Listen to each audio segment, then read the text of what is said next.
Eventide Entertainment presents The Drive-In, hosted by Aaron Lopez.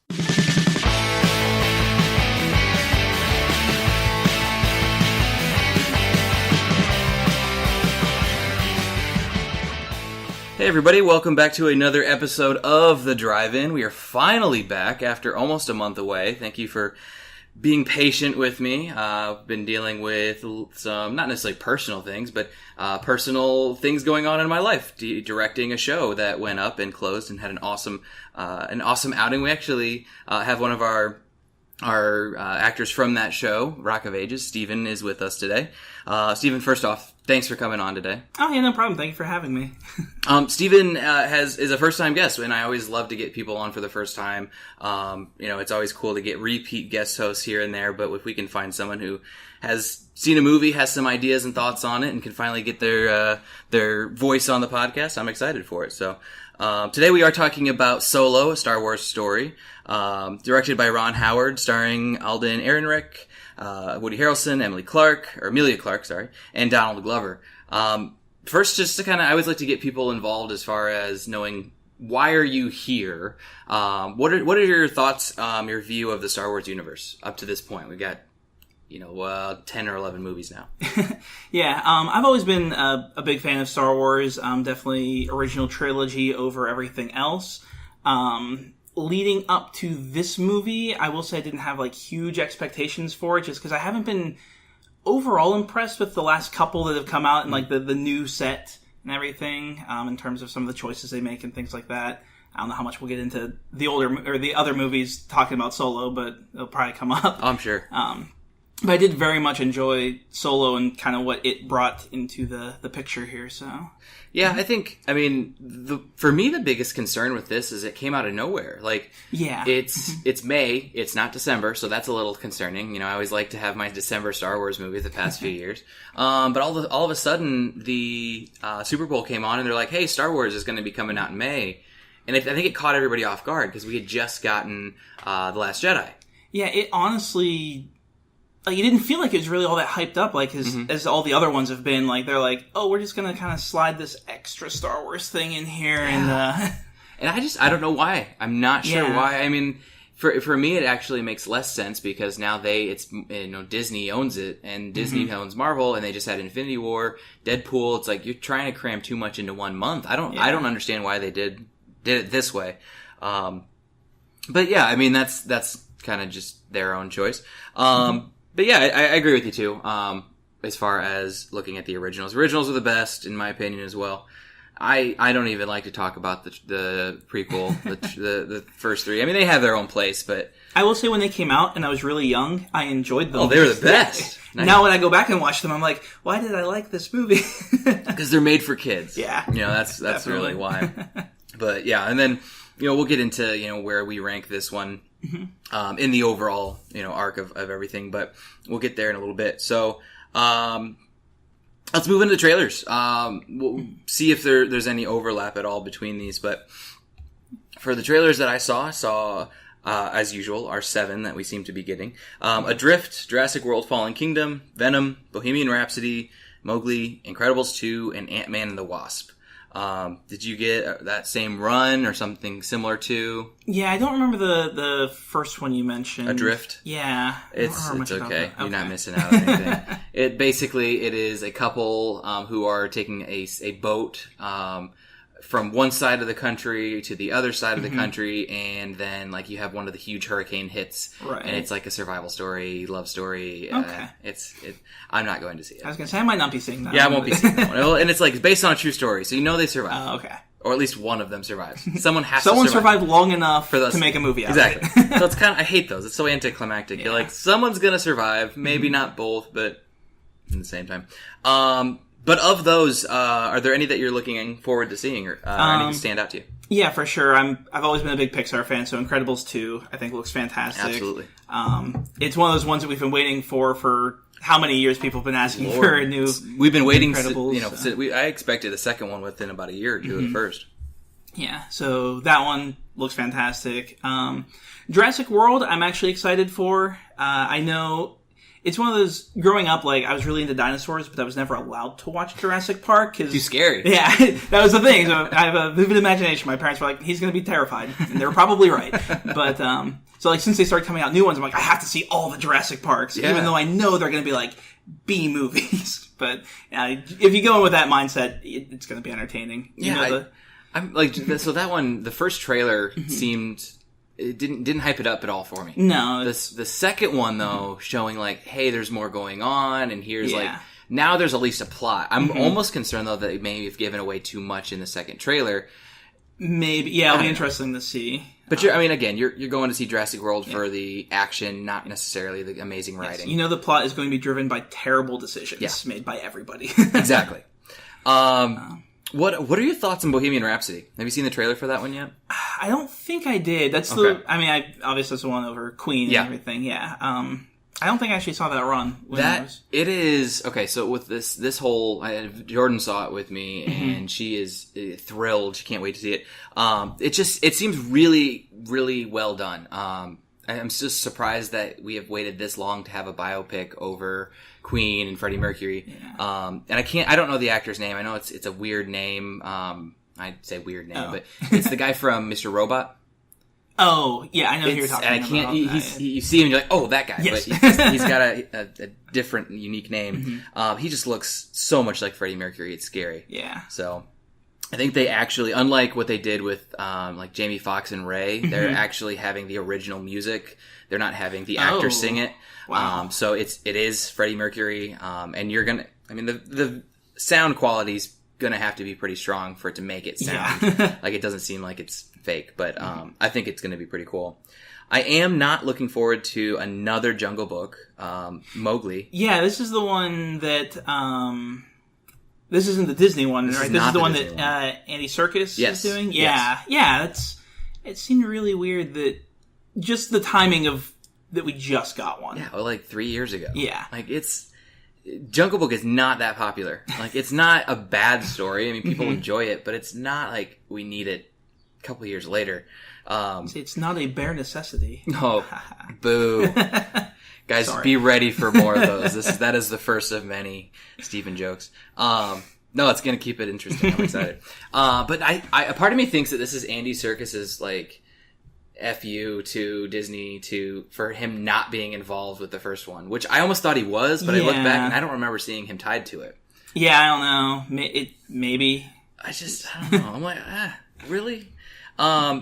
It'll be interesting, but it just feels like it's just too much like this more recent Disney one. And, I don't know. It's going to be a little darker. I was going to say, it's supposed to be like a darker, grittier Jungle Book. And it's supposed to focus more on Mowgli being taken away from the jungle and being like, not necessarily the fighting for the jungle and then going eventually by the end to his village. Yeah. The village takes a major part in this. As it probably should have in the original story anyway, but... Right. I don't know. I'm just very blown away by the fact that they're putting this out this quickly. Yeah. So, and then we have a couple superhero movies, Ant-Man and the Wasp and Venom. I'm looking forward to either of those. Yeah, definitely both of them. I've been enjoying what Marvel's been doing with their universe and everything. Yeah. When the first Ant-Man came out, I did have concerns just because that was the first Marvel movie that came out post-Disney ownership. Okay. So I was curious because, like, okay, what are they going to do? Is it going to still feel like a Marvel movie or is it going to feel more like a Disney movie now? The first Ant-Man was really good. The trailer in this one looks very action-packed. I know nothing about the Ant-Man story beyond what we got in the first movie. So, seeing the Wasp and seeing the guy that can walk through walls, I'm sure he has a really cool name too. But I think it's just Ghost. Yeah. Real clever writing there. I'm right there with you. I loved the first one. The whole Ant-Man story is interesting because actually Wasp is the first of these to kind of start to play a major part in the storyline. Like, Wasp was in the original Avengers. Okay. That's like been completely dropped. So the fact that they actually have her now getting incorporated into the storyline and the universe, I'm excited to see. I'm excited to see where this fits into the timeline. Yes. Because, like, everybody's saying, okay, all the rumors are it's after Civil War, before Infinity War. There's gonna have to be, there's some overlap, either at the very end. Right. And so I'm excited to see where that ends up. And we know we don't see Ant-Man at all in Infinity War, so it could be parallel as well. We don't. Well, and I think a lot of people, rumors and theories, and everybody are saying that Ant-Man's going to have a bigger play in the not the sequel to, but Avengers 4. Yeah. So I mean, I think that would be. I would buy that. It would make sense if that were to be the case. And then Venom. I love Venom. Venom's one of my favorite anti-heroes. I've collected Venom comics for a very long time. I'm just not sure where they're going to deal with this. I hope they don't, for lack of a better phrase, blow it all on one. Like, oh my god, we're finally getting a Venom movie. Let's do everything. Yeah. Do the slow burn like you've done with everything else. It is still technically a Marvel movie. It's just not in the MCU yet. I think it'll I didn't know if that was going to tie into everything that we've technically had so it far. is not MCU. I think it's just because when they started the process, it was owned by Sony, and then it was transferred. It'll get retconned somehow. Yeah. You know, if the movie does well. If it doesn't, they'll just say it was a different. Yeah. This is a project. We're just playing. We'll know if it's considered a good Marvel movie if Stan Lee makes his cameo. Yes. Because he did not make a cameo in the newest Fantastic Four movie we got. That's like the only movie he's ever missed. That's true. Which That we don't talk about that. Well, yeah. So that doesn't exist in the Marvel universe because he wasn't in it. So actually, speaking, so side note, I didn't get to do a review over Deadpool 2, but have you seen it yet? I have not seen that one yet, no. They were saying, so there's a lot of, like, this isn't a major spoiler or anything that would ruin it, but there's a lot of cameos and just like little things that you see, and at one point they said that they were going to try to get the cast for this most recent Fantastic Four back together to do something, because they do a lot of stuff with like old superhero movies and things like that. There's a few references here and there, and so that would have been kind of funny. Yeah, I'm missing out on that one. But I did read that they were looking at maybe doing that. Wow. All right, let's get to the spoiler-free summary here. So this it's kind of difficult. Essentially, this is an origin story for Han Solo. But the spoiler-free summary is that during an adventure into the criminal underworld, Han Solo meets his future co-pilot Chewbacca and encounters Lando Calrissian years before joining the rebellion. There's a couple other things I'm sure we could talk about, but if you've seen any of the trailers, or hell, if you've seen the poster, you probably have a decent amount of who's involved with the story. And again, there's plenty of spoilers that we're going to be talking about here soon. So if you haven't yet seen the movie, it just came out this week, so you've got some time. But go ahead and pause right now, and we will have you guys come back and listen to us here in a little bit. All right, so now it's just the people who have seen the movie, who just want to know what all the spoilers are without having to spend the money, or they just like to hear me talk, or even they heard Steven was going to be a guest host, and they have to listen to this episode. Yes, I have so many fans, so I'm sure that's what it is. The viewership of this episode is going to skyrocket once we start posting that Steven's involved. All right, so first and foremost, what were your overall thoughts? We'll get into the details here, but overall thoughts of the movie. And you're free to give any spoilers. Yeah, so I kind of touched on it in our intro. Just I really enjoyed Solo, and out of all of the new ones that have come out since starting Episode 7, Rogue One, Episode 8, personally, I find this one to be the best one out of all of them. It was just laid back fun, is what it really was. Like, and there didn't really open any big plot holes. It hit on all the things we know about Han Solo and kind of tied things together. In my opinion, nothing really felt forced, except when they named him Han Solo. Oh, yeah, we'll get to that. Yeah. I have two eye-roll moments, and that's one of them. Yeah, there were a couple like that. But for the most part, like, nothing felt forced. Like, oh, he has to meet Chewie, so let's just... Hey, we just happen to be gliding by Kashyyyk, and Wookiee hops on board. It's like, now we're best friends. Like, nothing felt forced. Yeah, I agree. In my opinion, so...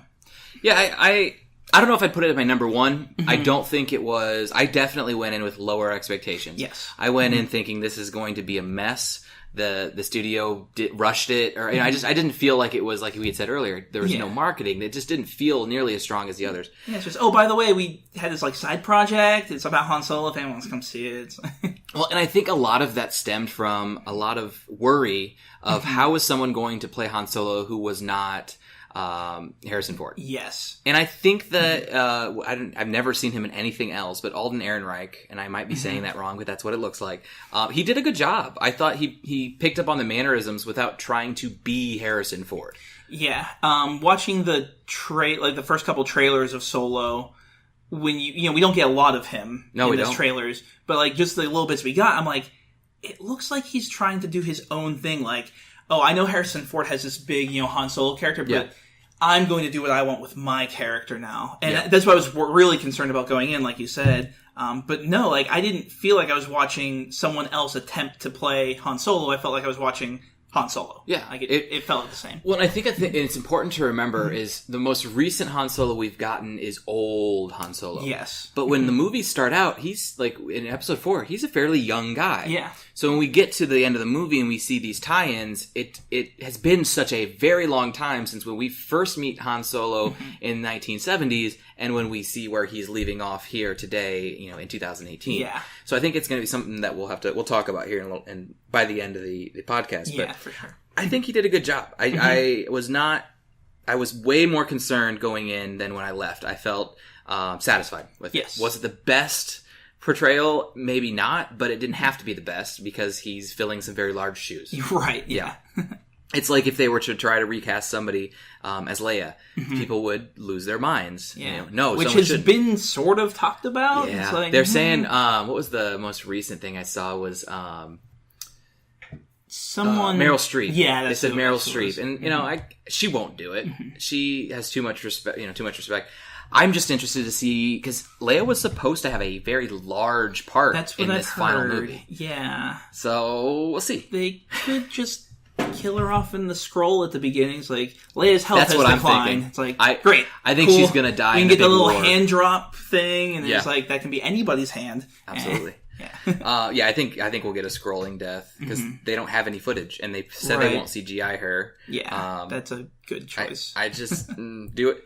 It's such a Star Wars thing. The crawl, send her off in the crawl, or which, speaking of the crawl, we didn't get in this movie. We didn't. So we got the text.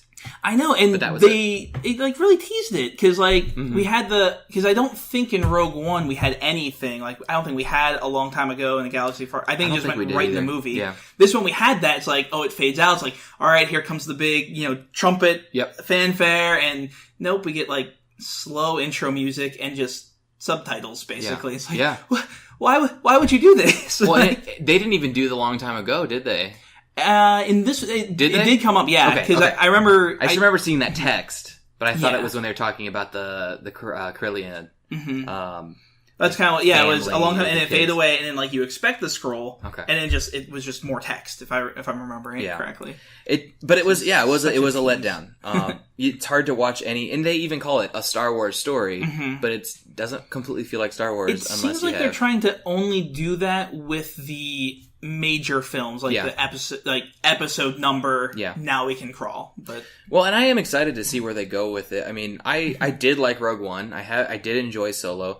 I think that the public perception is that these are B movies. Yeah, but they're filler. They're telling you this. They're basically like after the episode 6 went away.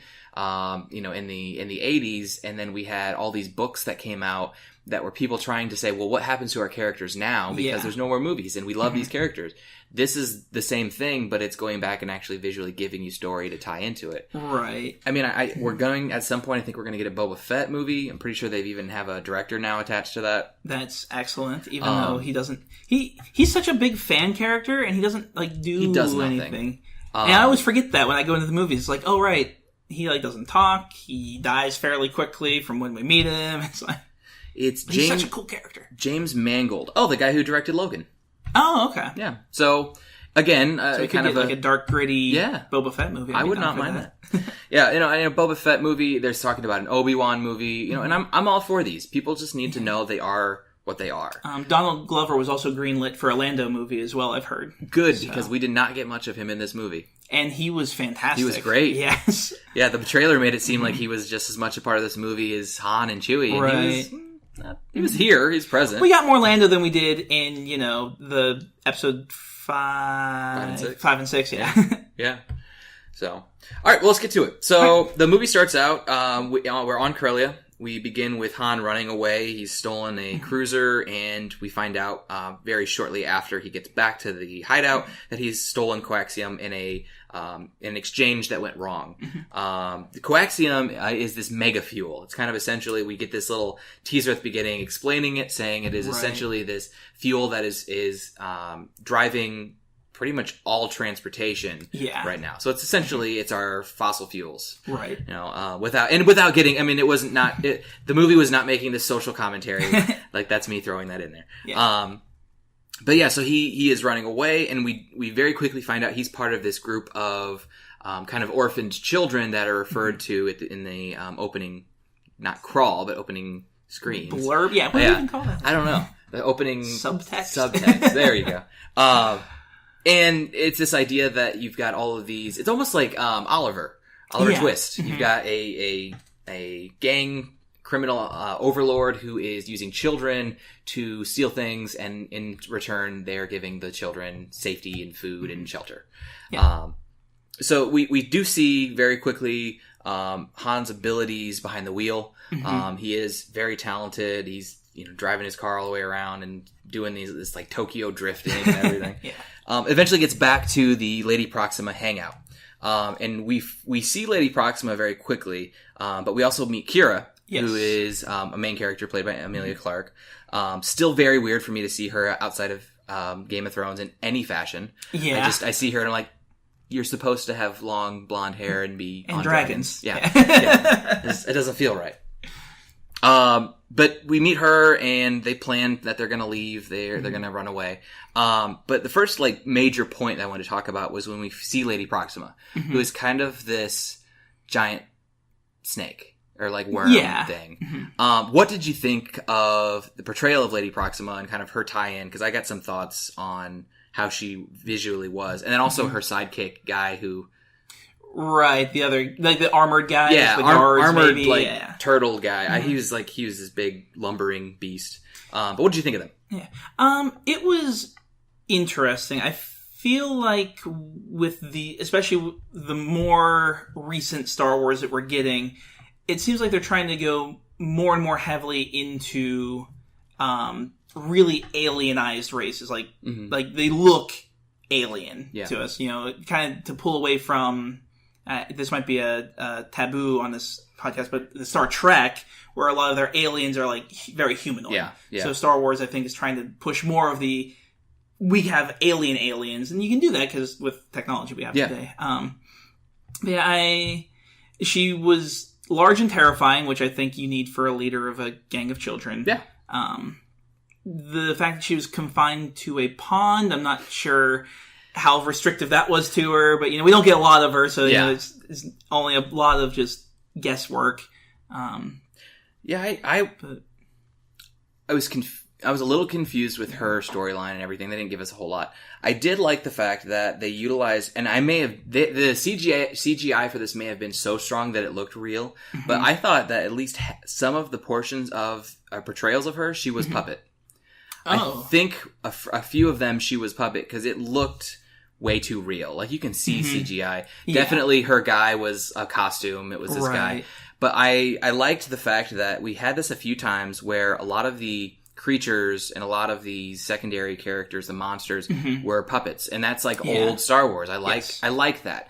Sometimes you just can't do that and you need some CGI. But I think that when they CGI'd Yoda, you needed to for the fights that he was going to be in, but when you had him sitting there CGI, it was no, come on, give us our puppets back. And that's kind of the allure of Star Wars, at least in my opinion, in some fashion, is it's a little campy. It's a little bit, not overtly. But I liked Lady Proxima. It had this feel of that.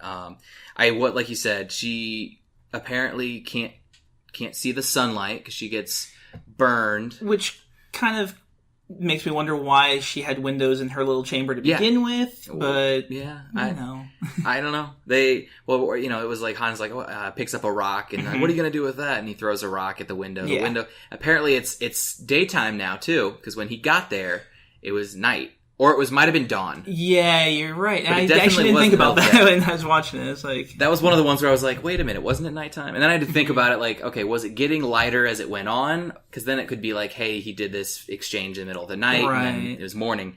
But I don't know. Just kind of felt weird. Might have some goofy timing there. Yeah, it's it's this giant snake lady. That's probably not the biggest concern. Is like, right. What time of day is it? But yeah, so they run away after this rock gets thrown. Proxima goes back into her pond, and we never see her again. Yep. We do get her henchman though, who goes to try to find them, shoots at their ship or their car, their cruiser, and they go to run away. And very quickly we see this chase scene. This chase scene kind of breaks down once they try to... Basically, what Han has done multiple times in the Falcon is fit his ship in tight spots, and he gets out of them very, very easily with only a few bumps and bruises and scrapes, to get out of it. And we see him try to basically take his car up on two wheels to go through... Or not even two wheels, because they're not wheels, but basically hover on two wheels, and get through this tight little alleyway. And he's getting through the alleyway until the very end, and his car gets stuck. The cruiser gets stuck, which is kind of very Han. Like, what's the worst that can happen? And then the near worst thing happens. And this is important because later on it happens again with another callback to this the situation. But they do go to this like transport station. And this is where they plan on leaving using the piece of stolen coaxium that he got from the trade that went wrong. He has a small piece of it. He's going to use that to bribe somebody to get off of Corellia. This is where things get a little this seemed the most forced part of the movie to me. They're on in the transport station. They are trying to bribe one of the gatekeepers, security. And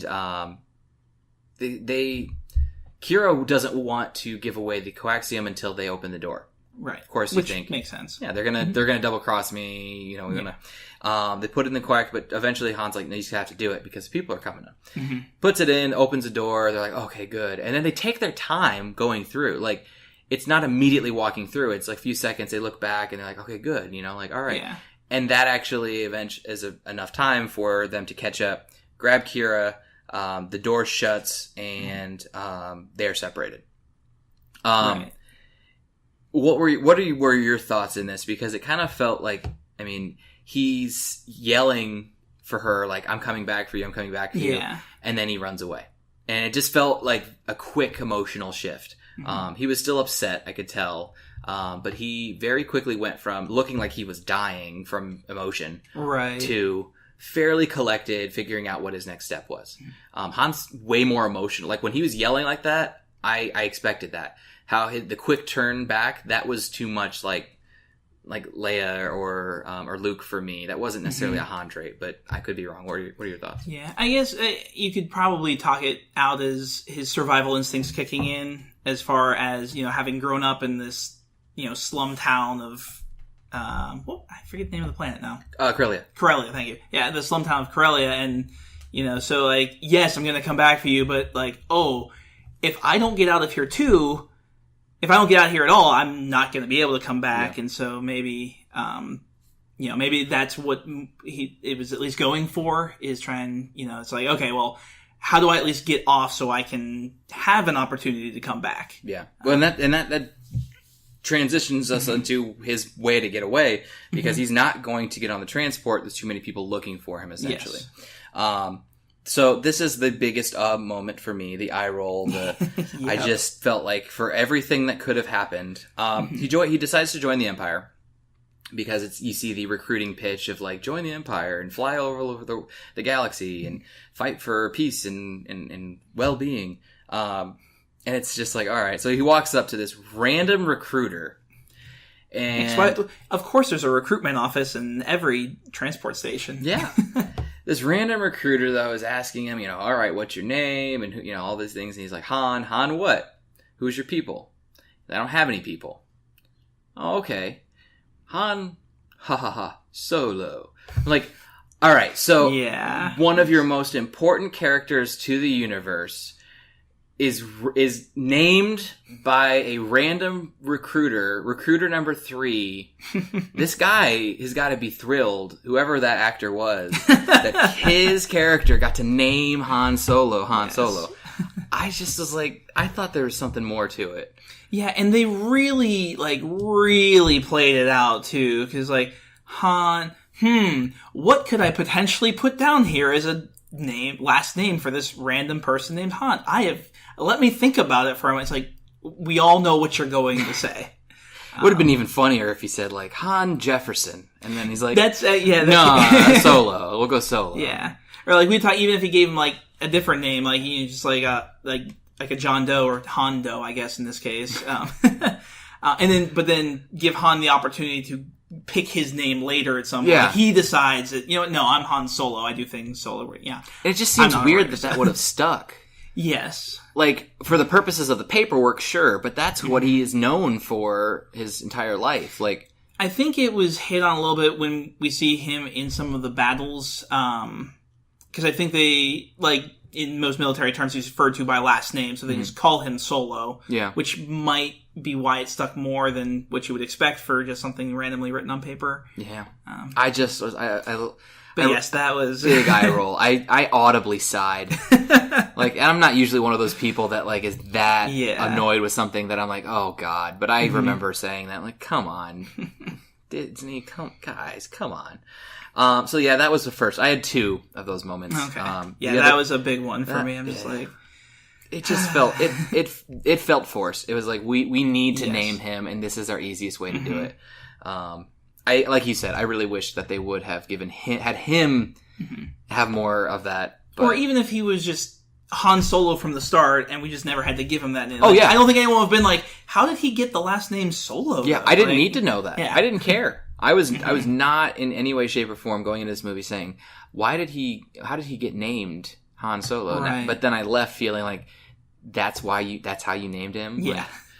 But he does, okay, so he joins the Empire, saying that he's going to be a flight, or he's going to be a pilot. Yes. He's going to join the Navy, which I think was awesome that they did, because this whole Star Wars was based on World War I and II, and this idea that the majority of it was done on land and sea. Air fighting wasn't the thing. So these huge Navy ships and these battleships are what you're getting out of, like, the Imperial, what are they called? Star Destroyers. Yeah. And I'm like, oh my god, they just called it the Navy. That's freaking awesome. Yeah, I did enjoy that little, it's very small, never mind, but yeah, I think it was a better name than saying, like, the Air Force or space team. Well, and they call it the Flight Academy because they are flying, but they refer to it as he's going to join the Navy Corps as opposed to the infantry. That doesn't last very long because we do get a 3 years later next scene card, and then Han is now on the ground. He's in the infantry. We find out very shortly after it, just to kind of fill the gap, is that he was expelled from the Flight Academy for having his own ideas, which you're like, okay, it was just Han being Han. Yes.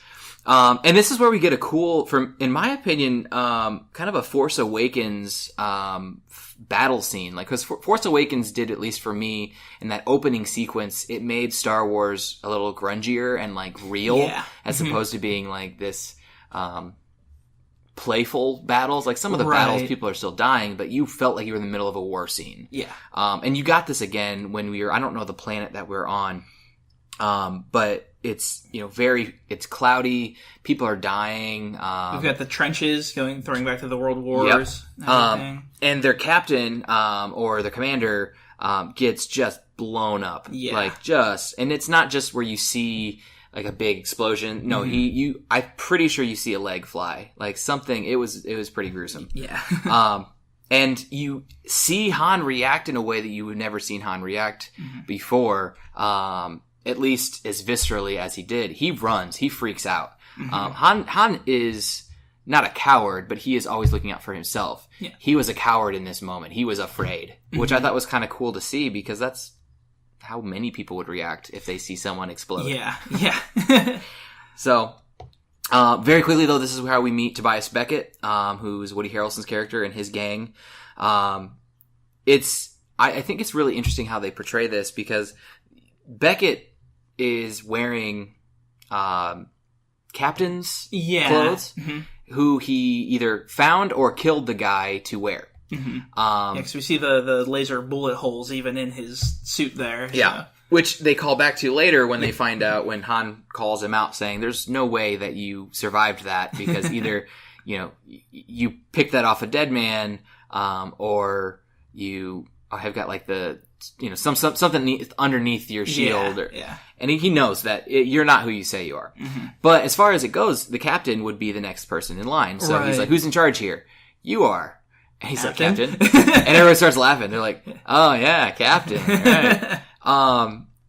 And to me, that should have been a bigger, like, maybe Han knew. He just didn't want to say it in the moment. But it should have been like, wait, why are you guys laughing? Like, this is war. And that was with me too. Like, I'm like, Captain's next in rank, and then when the scene progressed later, it's like, it like clicked. It's like, now I see where all these pieces are falling in. And Beckett's kind of a badass with his guns. Yes. I love the way they kind of gave him something new. He didn't have, I don't know if we've ever seen anybody utilizing two pistols in the way that he did. Yeah. It was kind of unique. He's very gunslinger, Wild West style is what absolutely. He was doing. Yeah.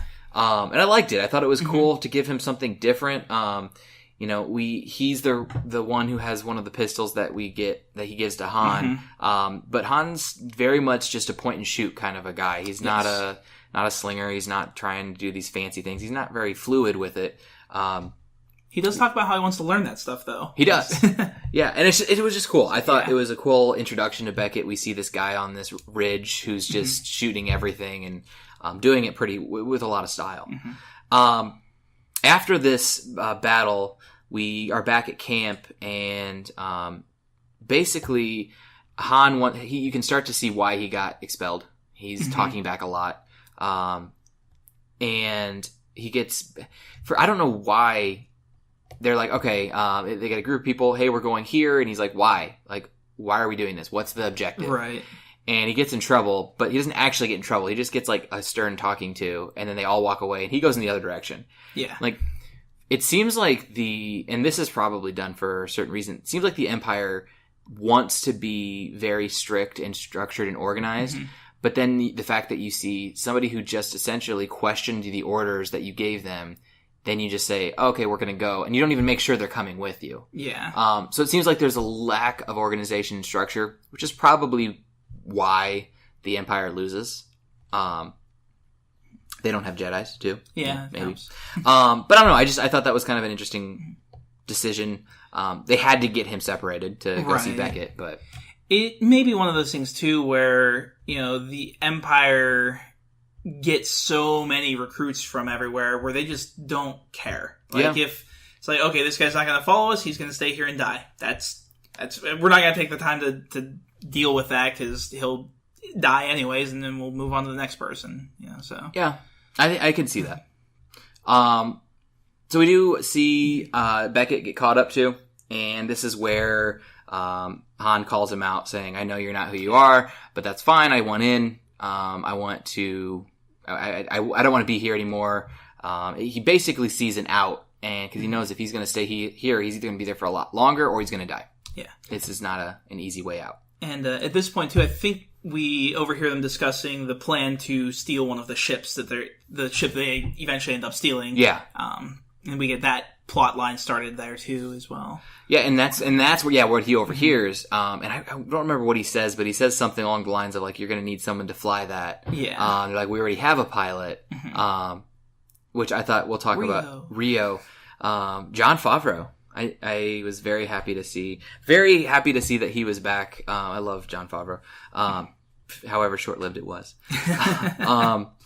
That's called foreshadowing. Yeah. All right. So basically he decides to blackmail them. Saying like, I'm sure that they'd be happy to know that their commanding officer, one of their commanding officers or captains is not who he says he is.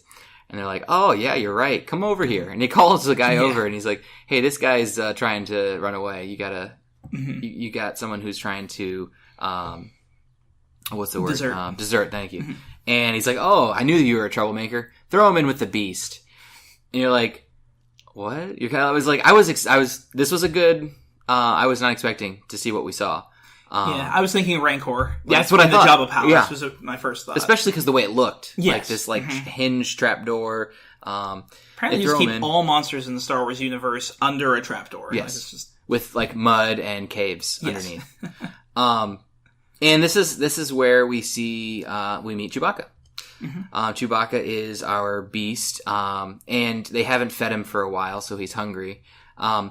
Which I think is kind of weird because I never saw Chewbacca as being not a cannibal, but feral or carnivorous maybe. Yeah, I mean he eats other animals, but he doesn't eat people. Right. Like there's nothing that shows you in any aspect, and we've seen Chewbacca before this moment in episode 6. He's a commander. He's very civilized. So what the hell has he been eating before that?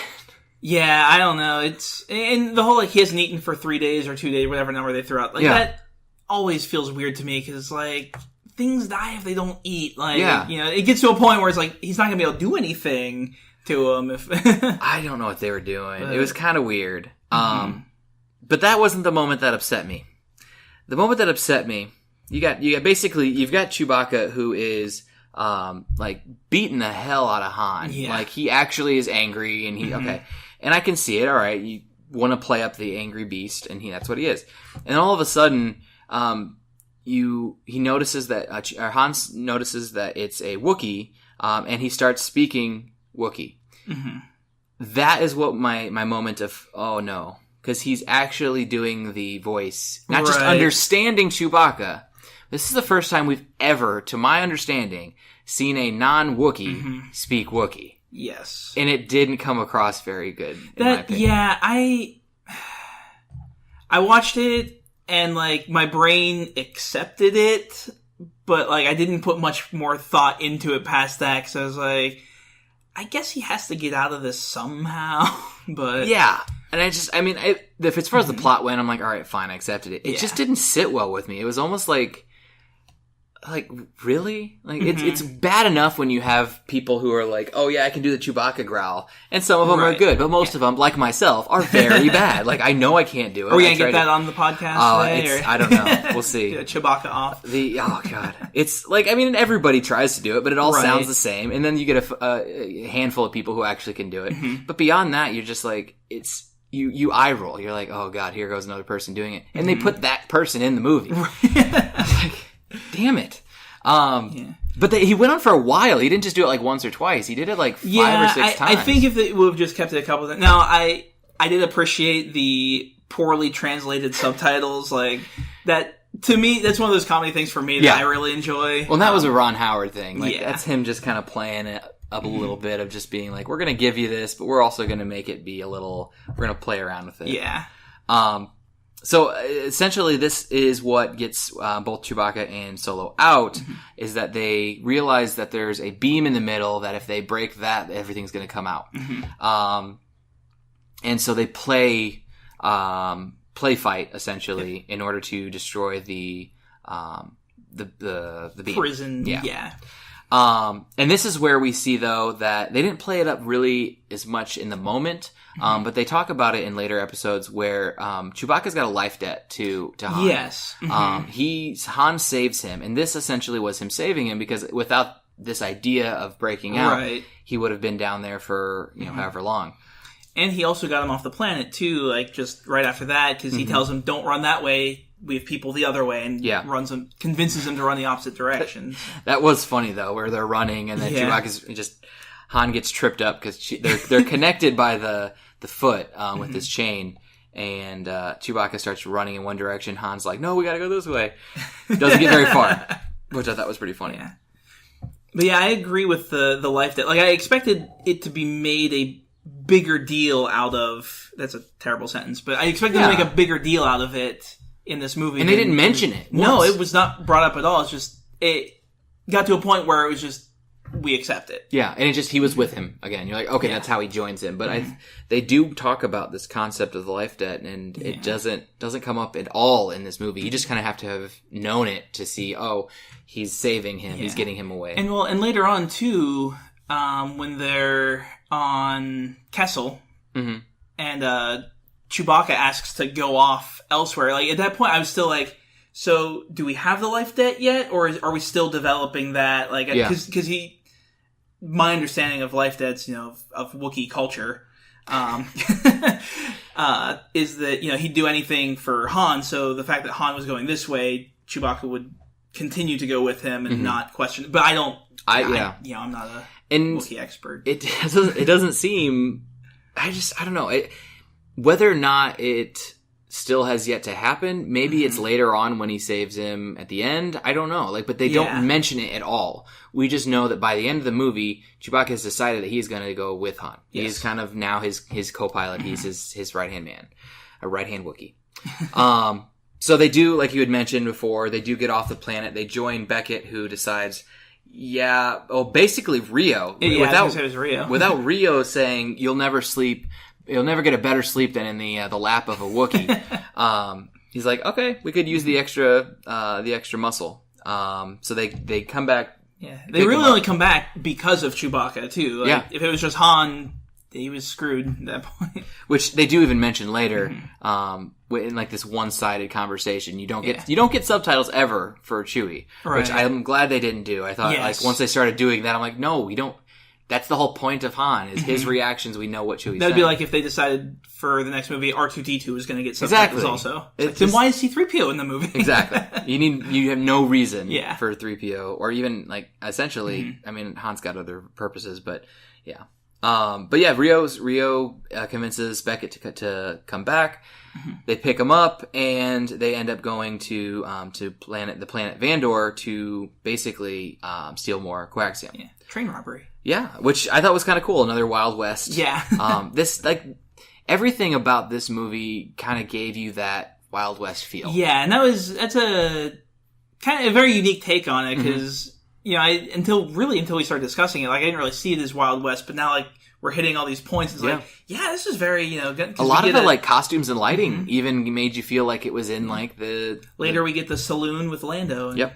So we did a Wild West space movie. Which is cool because you definitely feel like Han is the cowboy. Like he's this rebel cowboy, and so it makes sense that they tried to portray it this way. And I think that they did it well. It was, like you said, you don't get hit over the head like, oh, this is supposed to be seen like it's in the Wild West. But enough of the hints are there that you can start to piece it together. Yeah. So they decide to go to Vandor. We see them scouting it out. And the plan essentially is to get onto the cart that has the coaxium in it, detach it from the rest, blow up the track at the end, and at the last second, they'll have they'll airlift the one cart out. And everything else will just go away. And it goes mostly to plan until Enfys Nest shows up. And that is somebody who they were even worried about early on, saying, what's going to happen if so-and-so shows up? And not until I actually looked up the name did I realize that it's ENFYS, Enfys Nest. Okay, I'm glad that because I had trouble figuring out what that name was too. It was like Infinite Nest or something like that. Yeah, I was getting like N something. I was getting Nest. I was definitely, but then I wasn't sure if that was like a last name or like the group was called the Enfys Nest. Like it's because they came out like Hornets basically with their speeder bikes and everything. So I was wondering, it's like, oh, that's kind of a neat name for it. But. It is Enfys Nest and the Cloud Riders. Oh, that's what they were technically called, which I don't think they've ever referred to that in the movie. I don't So, but Wikipedia said they were Cloud Riders, so we're gonna say they're Cloud Riders. But yeah, they show up, and then when they show up, that's when kind of everything goes to hell. Yes. It is important, I think, that we mentioned before, because I realized just now, the night before, where they're all sitting around, kind of talking about what they're going to do the next day. That's the night that Han gets his gun. Oh yeah, and. So they're going through and they realize that, hey, they're going to need some weapons for tomorrow, for the next day. And that's when he gives him the gun, his very much popular and famous pistol. Yes. So yeah, that's from Beckett. That's one of Beckett's guns. Yeah. And that's where he asks him if he could teach him some things. He's like, I don't have time for that, but here's this. Yeah. This'll do. So in this kind of everything going to hell, we see Enfys Nest shows up. They get onto the ship that Rio is piloting. He gets shot and downplays it for the most part, but very quickly you realize that he's dying. He got shot pretty much through the chest. Yeah. Like, a little off to the side, but more or less. Shot to the chest. And Val, who is down, that is the kind of Beckett's love interest. Right. She's down where they are going to blow up the ship, but when Enfys Nest shows up, that kind of alerts people that, or the droids, basically, these... Were those the same droids that we had on Hoth? The probe droids? Yeah. They looked like probe droids. They looked like them. I don't know if it's the same. They're probably, I mean, you look at it, they're probably the early versions of. Right. We always see a lot of like, hey, these are what become what we know later on. So, yeah, I wouldn't be surprised if they had like the large black ball with the dangling legs. Yeah. And the, very jellyfish looking. Yeah. So I thought they were. They called them something else. Oh, yeah, what did Beckett call it? It's like, don't alert the... They weren't, but they looked exactly like that. So essentially, I mean, we Watchers, maybe? I don't know. I can't remember. That was something really generic, but... But they do get alerted, and they actually pin down Val, and she made this decision very quickly. She's pinned down. She doesn't have a weapon to shoot back. There's really no way of them getting out, but... and the train is coming. The train's coming, and she needs to blow up the track. So she does, with her on it. Like, essentially, she sacrifices herself. But she does it very quickly. Like, nope, I'm not getting out of here, and the only way for this to work is if I blow this up right now. And it's like, okay. We had no investment really in her character, so that's why I don't feel as we got a little bit in the camp scene before the train robbery, because we see Beckett and Val, like, okay, they kind of have a thing, and they're talking about, there's no point in going through this life if you don't have someone. Yeah. And you get Rio's side of that story and everything. And that's the first time we actually find out, too, that Val and Beckett are romantically involved. Yes. Because they kiss, and you're like, oh, okay, so they're together. And outside of that, though, there was no investment. Like, you're like, okay, I guess we can kill her off. I was more heartbroken that Rio died than Val. I will give you that. I was like, oh, Rio could have been a cool character. But I guess, I don't know. We're done. We're done with that storyline. We needed to get rid of him in order for them to be a reason for Han and Chewie to pilot. Like, they're the pilots. Rio can't be the pilot at the same time. So everything kind of goes to crap, and unfortunately, you have this kind of tug of war between the Cloud Riders and Han, who is piloting the ship after Rio dies, and they're kind of pulling back and forth, and they're essentially going to crash. Both of them are going to crash into the side of a mountain. Yeah. And Han very quickly says, I'm out. We're not going to do this, and Beckett's very furious. Right. And I thought this was really cool. We have this huge explosion. Yes, we learned that coaxium is highly volatile at this point. And it drops down into this like crevice and explodes and just takes out the mountaintop. Which I thought was, it's important to see that exactly how powerful it was. We had just heard about it, but to visually see it, put something behind it. Yeah. And so it kind of became, because when I was watching it, it seemed more, it kind of became a game of chicken between the two groups. Yeah. So who was going to drop first. Because it seemed, because almost immediately after Han did, you realized that the Cloud Riders weren't going to be able to hoist that anywhere, so they dropped immediately too. And at that point, I was wondering if, like, okay, was Beckett like hold on to it because he knew that there's no way they were going to get this, so they had to drop it. Yeah. But he assumed his ship could still get it out. So I didn't know, and it didn't really come up as to like, we totally would have had it if you wouldn't have gone off on your own, like. I thought that was going to be another one of those, like, Han doesn't listen, and now he's going to be scolded for it type moments. But yeah, well, we find out Beckett's anger is because he wasn't doing it for him. He was doing it as a job for Dryden Voss. So he's more upset. And I think on the combination of that, as well as losing half his crew, or basically all of his whole crew, that I think that's why he was so upset. But, Han's seeing it as, we live to fight another day. Right. Beckett's saying, we live another day because Voss is going to kill us all because he's going to be mad. But yeah, I think this is kind of a good halfway mark before we meet Dryden Voss and the Crimson Dawn and like that second half of the story. So we're going to take our little break now. So let's see if I remember. It's been almost a month since I've done it. So everybody, let's all go to the lobby. This is your time to refill your snacks, your soda, your Coke, whatever you got to drink while listening to this. Don't forget to get another box of Sour Patch Kids. And let's see what is coming up soon from Eventide. You know, there's nothing quite as satisfying as a good conversation with intelligent company. Join comedian Don Smith every week as he sits down and talks with comedians, actors, filmmakers, writers, and everyday schmoes. It's The Life with Don Smith, Wednesdays at noon on 106.9 FM, and now available on the Eventide Entertainment podcast feed every Friday on Spreaker, YouTube, and iTunes. There's a reason they call them lazy Sundays. There's nothing better than sitting around and enjoying the comforts of a good book. But what book should that be? Well, every Sunday, Eventide brings you The Bookseller, hosted by Jessica Gillen. Each week, Jessica breaks down a different book and tells you everything you need to know before cracking it open and getting lost in a whole new world. Tune in every Sunday for The Bookseller with Jessica Gillen, brought to you by Eventide Entertainment.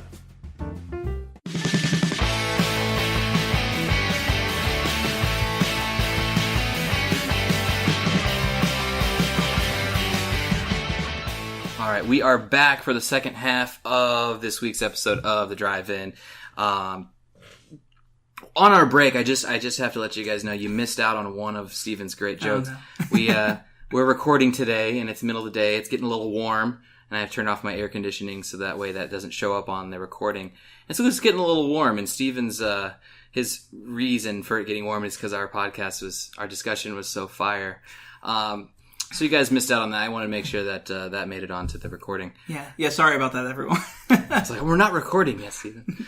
All right, so we are back to talk about Dryden Voss and kind of the second half of the movie. Really what we've all been waiting for is the Kessel run. We've been waiting for that ever since you found out there was a solo movie. Right. So Beckett's lost his crew. Now he's kind of feeling like he's up shit creek because Voss and the Crimson Dawn are going to kill him. Mm-hmm. Like he just doesn't feel like there's a way out of this. Yes. Where Han says, no, I'm going to help you. He's saying he doesn't know that you exist. Yeah. You need to go away. He's like, would I still get my cut if we can fix this? He's like, if, it's a big if, but yes. And he's like, all right, I'm still in because he needs to get back to Corellia to save Kira.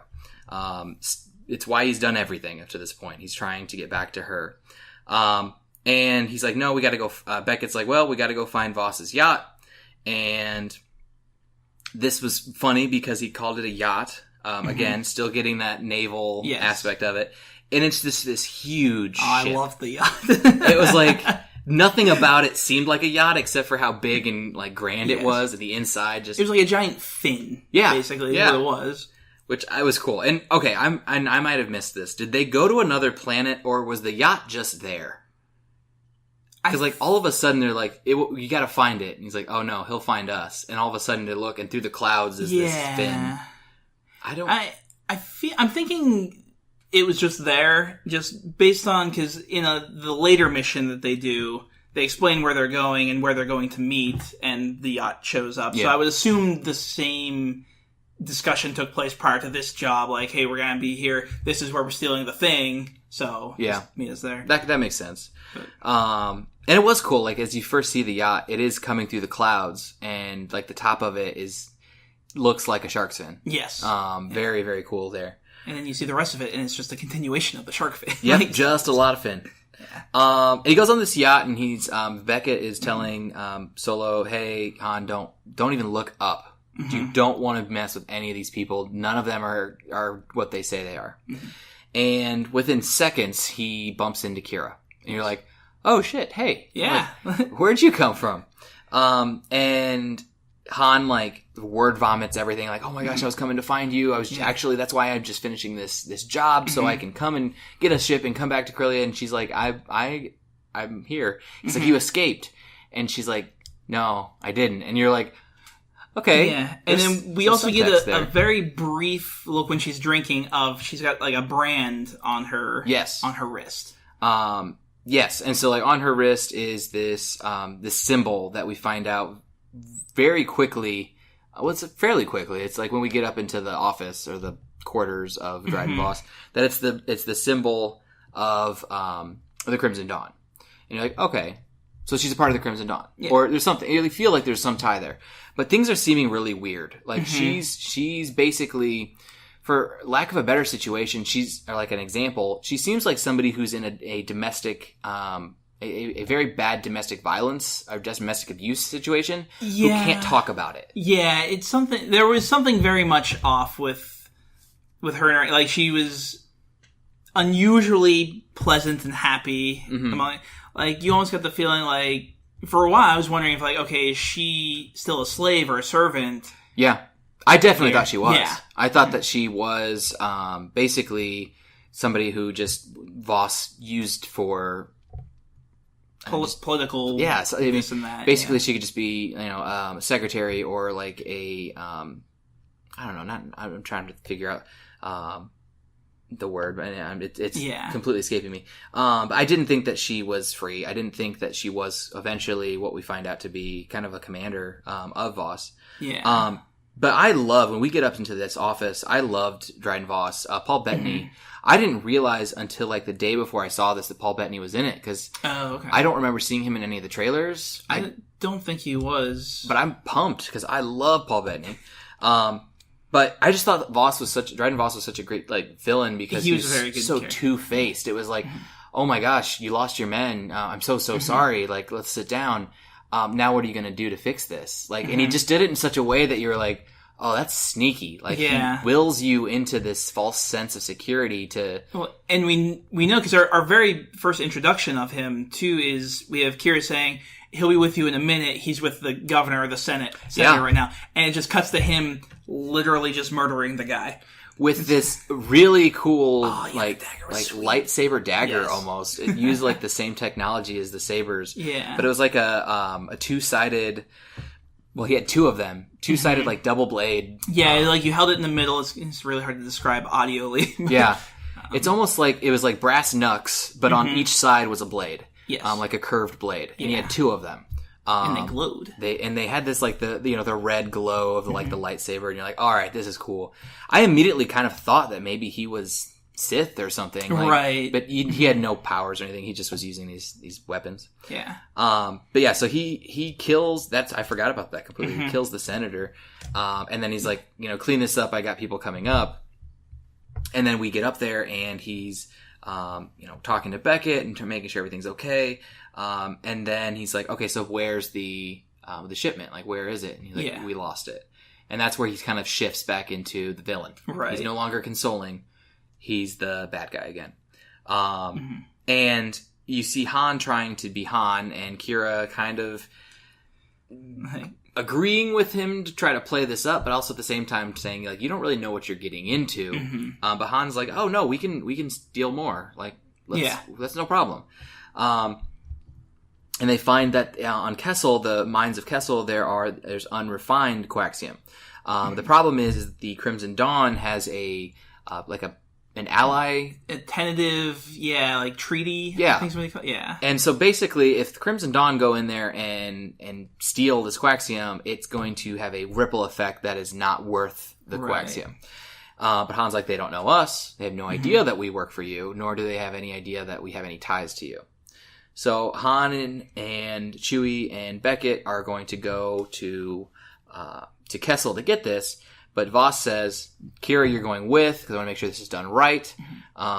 Which, to me, that felt really weird, maybe a little forced, just based on the fact that the whole reason that we're able to send Han and Beckett and Chewie is because they have no ties to the Crimson Dawn. Yeah. And then you're also sending Kira, who we just saw has the Crimson Dawn mark and is very tied to the Crimson Dawn. It's like... Yeah, didn't make a whole lot of sense to me. Yeah, we don't want anyone to know that we're involved, so I'll send my second in command. Yeah. So. And it just seemed like they had to get her with them. At the same time, too, she has, at least at this point, we don't know, she has no skills that would help them other than just being very closely tied to Dryden Voss. Like, we know that we've got these, we've got smugglers and pilots and gunslingers. That makes sense if you're going to steal something. Yeah. A pretty lady with good speaking skills don't normally seem to jump up to the top of the list. Right. Well, they kind of played her like a what's the word? Like a not like debutante, but like a very, I don't know what the word I want, but she, like you said, very strong speaking skills, like a diplomat. Like a diplomat or a translator or something along those lines, where they used her in that fashion. And I liked her character, but I was very kind of thrown off by how long it really took us to get anything out of her. She was the same character for 3/4 of the movie until the end, where we're like, oh, there's more to her. Right. And it didn't feel like there was a development. It just felt like there was a switch. And so, I don't know. Anytime Kira came on, I was not all that impressed.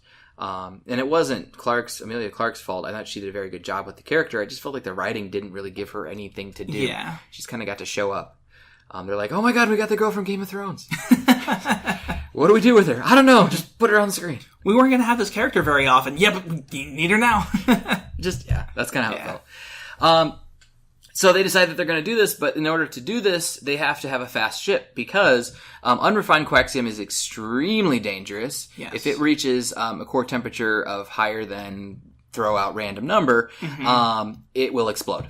So they're like, oh, so we've got to get it from Kessel to Savareen, which is the other that's where they can refine it. Yes, on Savareen, and that's the closest nearby place, and so they have to do that quickly. Well, the only way to do that is with a very fast ship and going through a very dangerous, basically space storm. Yes. So this fast ship, Kira is like, I know a guy, and that's like wipe screen fade to to Lando playing Scarab. And or was Sabak? Sabak, yeah, Scarab. Sabak, and talking about his conquests, which I thought was kind of funny. Yes. And this is where we kind of jump into our Lando Falcon tie-in. You'd mentioned earlier, Donald Glover did a really great job. What were your views on like how we first saw him and pretty much that first scene in this saloon, essentially? Yeah. So we get Donald Glover is Lando, and he's playing Sabak, which is their card game. It's like poker, essentially. Basically, is what. Like yeah. But yeah, he's kicked back, obviously relaxed. He's sharing drinks, making people laugh at the table. It's very Lando. Like he knows what he's doing, and he's very carefree about everything else. Like it's just like, yeah, of course, it's fine. This and yeah, it felt like Donald Glover. Like, a lot of it, he did portray a character, but a lot of it just was the mannerisms of him felt like he just incorporated a lot of himself in the character, which is cool. I thought casting-wise, I don't think I could have found somebody better in my eyes to portray Lando. No. Billy D. Williams is, kind of a hard guy to replicate. We do, though, at this bar find that Lando has a droid, L337. That name. L3, yeah, I know. I liked the droid. I didn't like how it, to me, felt almost a little bit too much like the droid in some ways from Rogue One. I don't remember the name. Yeah. I'm gonna see if I can find this here. I wasn't a big fan of Rogue One. I literally remember like none of the characters, and none of them stuck with me. K2SO. Oh yeah, K2. And it just felt a little bit like, because K2 was kind of feisty, and L3 was very feisty. L3 I actually thought was what's her name who plays Phasma, and it wasn't. Yes. Okay. It was not. L3. Yeah, because we had. My friends and I were talking about that as well. Like it set very similar voices and everything. I'd say mannerisms, but one of them was a robot, or droid.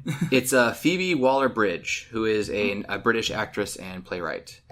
So something I've never heard of her before. Okay. Nothing that she's done kind of jumps out to me. But she sounded a lot like was her Gwendolyn Walker? Yeah. I can't remember. Also from Game of Thrones. I know, At right? what point will Star Wars just become all of Game of Thrones? We've got Emilia Clarke now. We've got... I know. It's getting to a point where you're just going to... Gwendolyn Christie. Not Christie. Yeah. Oh, yeah. It feels at some point we're just going to... All the best actors are those that are coming from Game of Thrones. They only got one more year left, so I mean, they're one more season. So they got to come up and do other things. But yeah, with L3, so our intro to her is we've got... I like to refer to as BattleBots. Yes. But they had their droid fight ring going on. And ran by. Did you catch who it was? No. The weird, like, Weasley looking guy who almost got killed by L3. That's Ron Howard's brother. He's in every movie Ron Howard has ever directed. Oh. So I was like, as soon as I was waiting for it, because I'm like, he's in every single movie. He's gonna show up. So Ron Howard's brother shows up and almost gets killed by L3. Almost gets his face crushed. Yeah. Because she's trying to fight for droid rights, basically, on the planet. Yes. So when that started with that, I was concerned. I was like, oh boy, is this droid just going to be just one giant political statement? It's like, we've been enjoying this movie so much, it's like, oh no, now we have to make it really political all of a sudden. But they didn't really, like...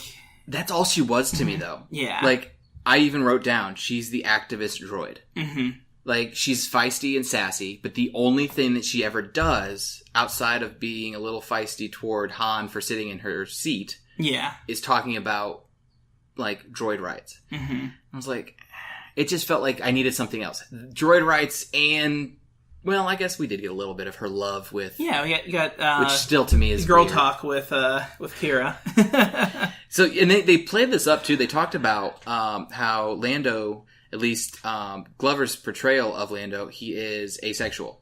Mm-hmm. And you're like, okay, like, I was finding out about this. Asexual or pansexual? Pansexual, thank you. Yeah. And so I was like, okay, why does that matter? It very much a difference. Yeah. And I was like, why does that matter? Like, who cares? Like, okay, great. Mm-hmm. Like, for quality and representation is fine, but like, in what way is that going to come into a Star Wars movie? Like, right. And it does. Like, I didn't actually think it would, and then we find out that L3 and Lando are kind of in love, maybe. Like, they are, but in a weird way, and Kira even asks at one point, well, how does that work? She's like, oh, it works. Yeah. Like, that's what... Oh, man. That's the movie we don't need in Star Wars. That is the fan universe. fiction. Yeah. The very awkward fan fiction. But I do know when the Lando bit came out about his sexuality, there was a lot of concern around that just because they were worried that it was going to be one of those J.K. Rowling style, like, oh yeah, this character is definitely gay, and this character, it's like, but we never see that. And it's like, I want to get into a big political podcast. Yeah, but I'm glad that they actually gave reason for the announcement. It's like I said, like, who cares if it doesn't actually matter to the character? Like, if it doesn't drive any of their actions or behaviors or interactions, it doesn't seem to matter. But at least we got something to go off of. So Lando, basically, we find out very quickly he cheats. He cheats to win. Yes.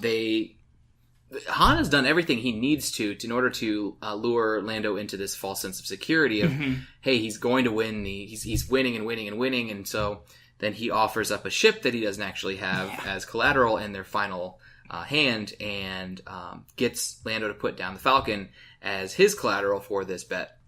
And he has him beat. The problem is that Han has Lando beat, but Lando has literally a card up his sleeve that he can call on and draw and win from anything.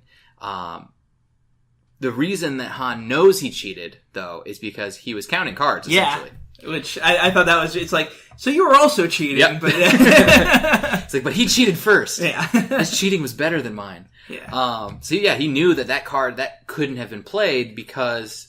It had already come up, and so he gets out of there. He's like, all right, well, he's mad that he lost. And Lando's like, where's my ship? He catches up to him. Where's my ship? I don't have it. It's in the shop. He's like, I don't have it here. And essentially, Kira joins in to get her and Beckett kind of join this plan now in order to try to convince Lando to join this for a part of the profits for his cut. Which, one thing we didn't get a lot of was Lando clearly knew, at the very least, who the Crimson Dawn is, like who Kira works for. Yes. And he seemed to know Beckett, too. Yes. And he liked his work, he said, because he killed somebody that Lando owed a lot of money to. Oh, yeah. But then, they strong-armed him into, 25% cut or something? Well, yeah, 20%? He said he wanted half, and then he's like, well, I like you, so I'll do it for 40. And by the end, before they leave this planet, he's got it down to 20. Yeah. Because he actually has gotten locks, which that's actually why I'm pretty sure he did it.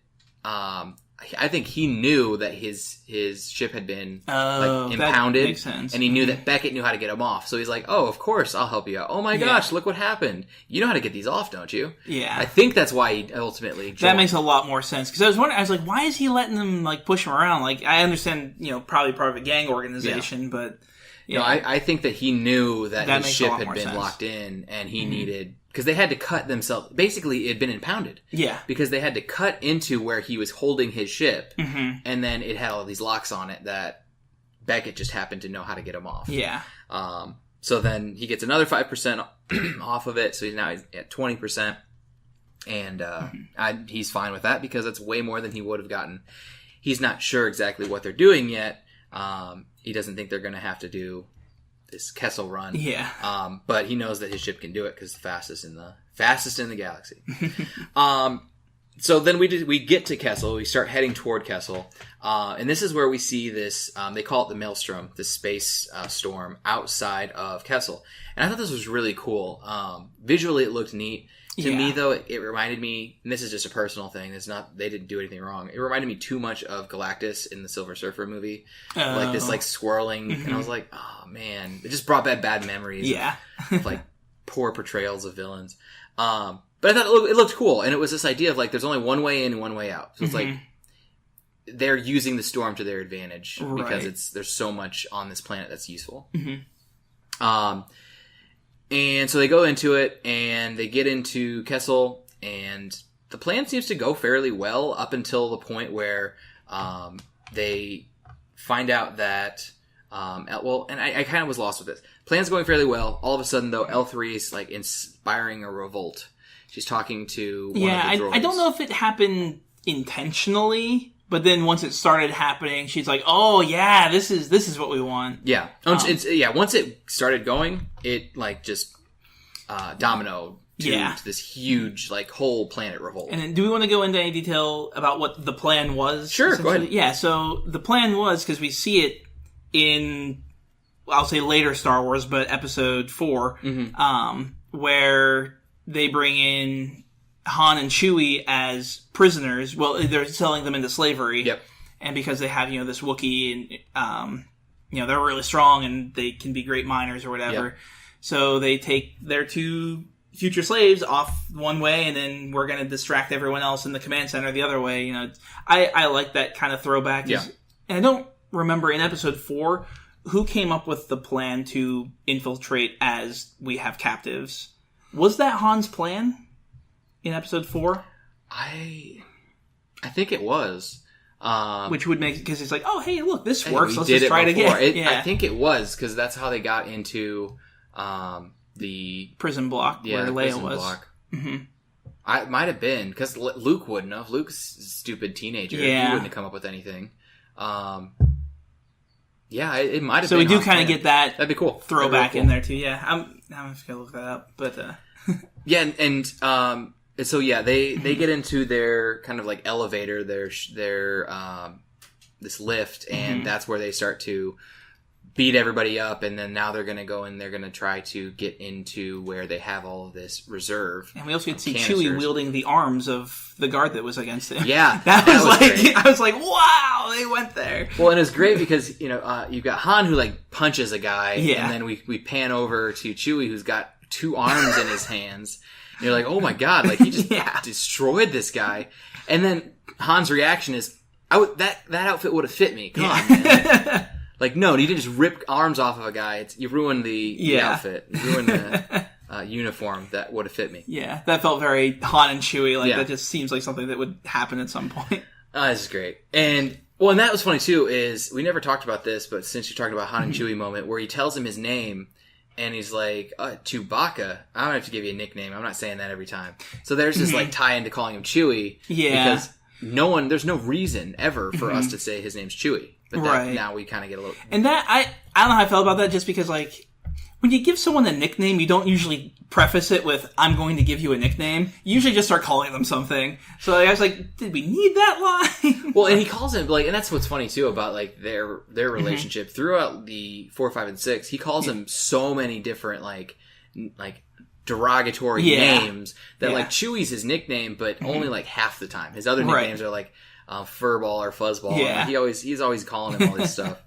But yeah, I thought it was a better naming at least than Solo. So I will give you that. Yes, in comparison, I was happy. More accepting of Chewie. Like, okay, I can deal with that. And so they start heading down toward where the coaxium, the unrefined canisters are, and there's a problem that as this revolt is happening, we see all of these Kessel miners, like the kind of almost like slave drivers, beating up on a Wookiee. Yeah, and Chewie is wanting to help. Like he's very conflicted. He's like, do I go with Han? And that's where I think we get a little bit of this like less life debt, at least in theory, comes into play. Do I go with Han because I need to help him, or do I go to help my people? And Han's like, go. Like, you do what you got to do. Hopefully I'll meet up with you again. And I felt like the second Wookiee's costume was a little under budget. It looked I don't know if it looked smaller. It looked, and face to me looked like, what's his name from Land of the Lost? It looked like they just, I don't remember. I'm trying to remember. I'm trying to think, for whatever, Chaka. Oh, okay. Yeah. When I was looking at, for whatever reason, it read to me as a female Wookiee. Okay. They were smaller. So I don't know I don't know what about it. It's just, it looks smaller, or the way the shaggy hair was. I don't know, something to me at least read it as a female. It was different than Chewie, that's for sure. Yeah. But he goes and saves this other Wookiee, which eventually is good because this other Wookiee does a lot of help getting the rest of the group off by the end. So in this confusion, though, they go down. Han has to get these canisters. There's 11 of them, and without a strength filled Wookiee, it's taken some time to do this. But he gets them all on. He starts to push it up, and then people are following him. And you're like, oh no, he's not going to make it out of here. Chewie and the other Wookiee show up and save him, and also help get these canisters up because it's a lot heavier than he would have been able to do. In this, though, as people are leaving, you see everybody's trying to basically take out the landing gear of the Falcon. Right. As they're shooting, as everyone's trying to leave, because they're trying to prevent them from leaving at all. Yes. So everybody's shooting everybody. It's this huge, just like firefight. You've got droids running around and old slaves trying to fight people, and it's a really good fight. There's tons going on. Yeah, and the way they did it made sense. It wasn't like, whoa, what's happening here? Yeah. But there was a lot going on, and essentially by the end, Chewie decides not to go with the other Wookiee. He decides to go with Han. They get the coaxium onto the ship. L3 gets just destroyed. Like, she gets lit up. Shot like twice, 2 or 3 times, and then Lando tries to drag her off, and it splits her at the torso. Yeah. Then Lando gets shot. He gets shot. And that's when you have Chewie, who's like, all right, fine. And he goes and grabs all of them. And it's kind of a funny moment. Chewie is holding Lando in his arms, who's holding the top half of L3 in his arms. And it's just kind of a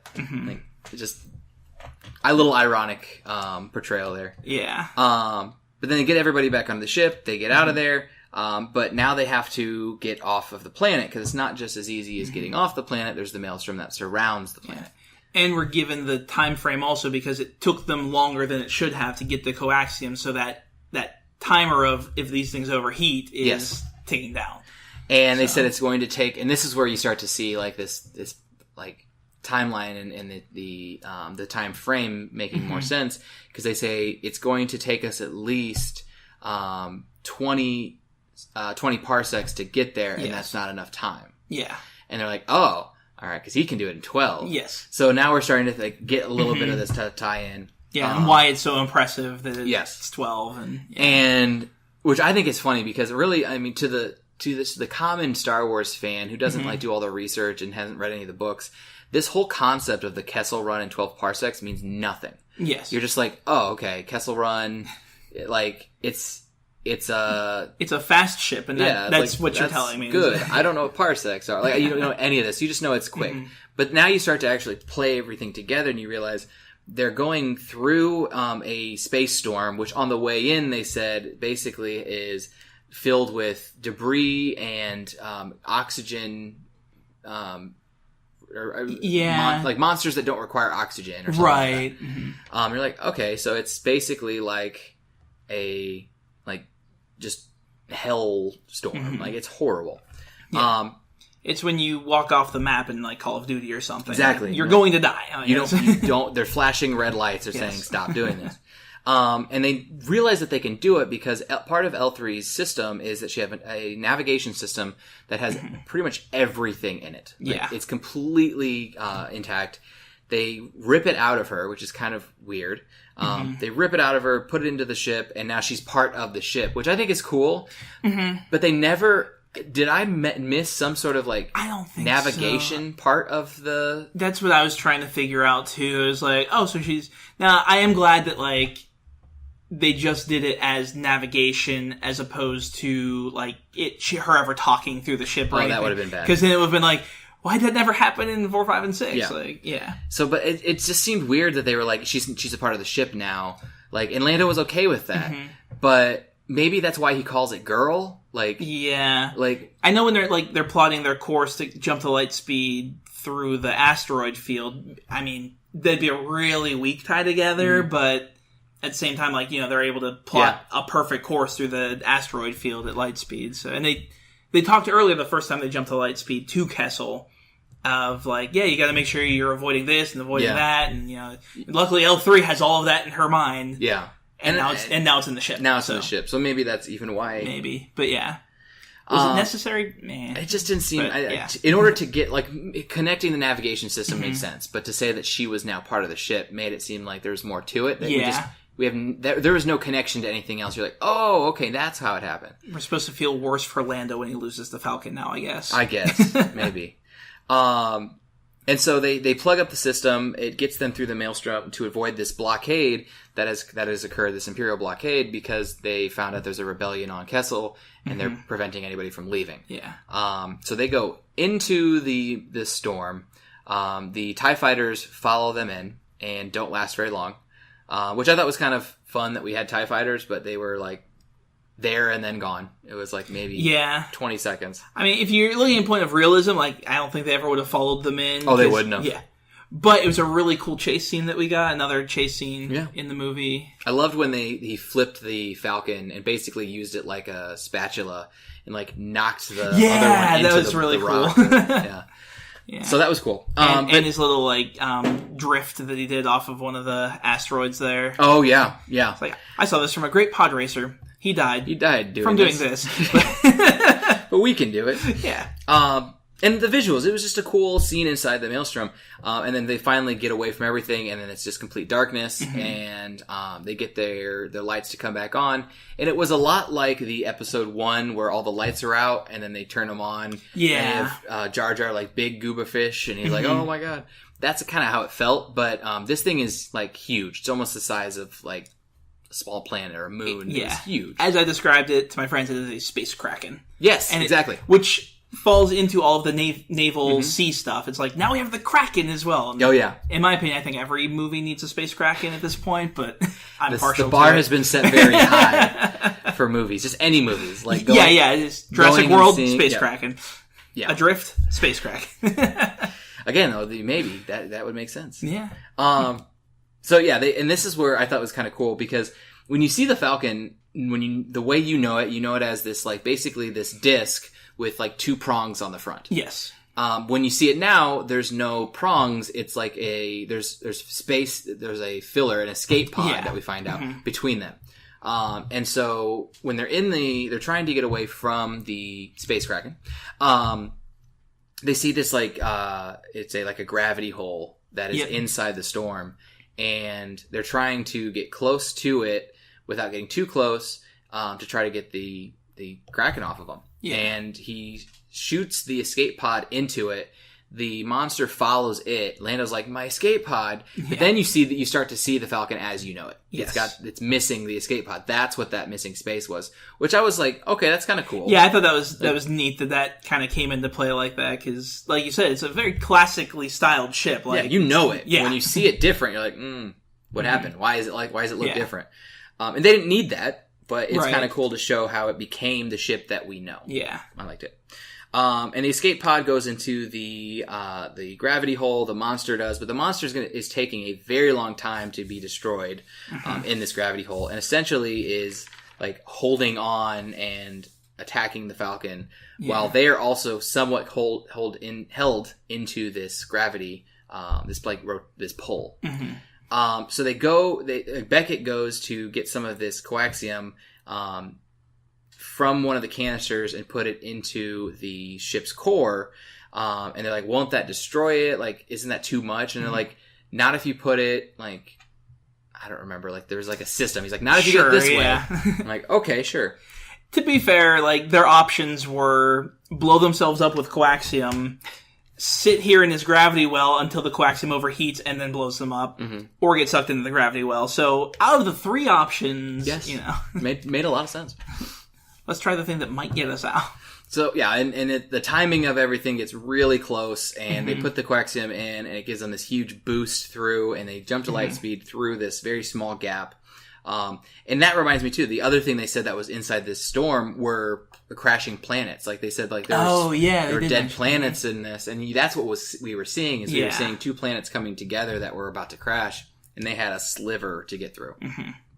And this is where we get the Kessel Run in 12 parsecs. Yeah. They get from there to Savareen, and there's barely anything left of the Falcon. It's basically like coasting in. It's like one of those cars that has just gone through, you know, a horrible, horrible ordeal. Push, pull, or drag. We'll take it. And it like crashes into this, its final spot, which is kind of weird because later on it leaves very easily. Yeah. But it's there. It's been through pretty much hell.